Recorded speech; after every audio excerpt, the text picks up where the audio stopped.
Salamat kayo sa inyong suporta kang presidente, sa akong isuon kay BP Inday ug sa amo ang pamilya. Daghang kayong salamat.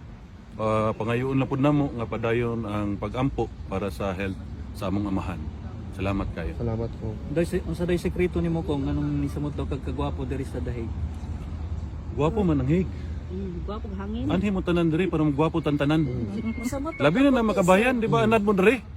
Masamot ang kaputi. Anhi mo diri para magwapo mo. Mga pangita mo. Tara. Wal ato na ta dito sa mga Pilipino diyan storyahan ng mga buisit. Sige ko, sige ko. Last, Nana sila gibuhat kundi daoto ng Pilipino.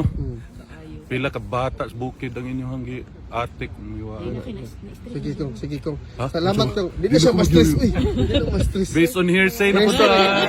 na siya ma-stress. Masuko na po ako mga abogado na yung mga comment.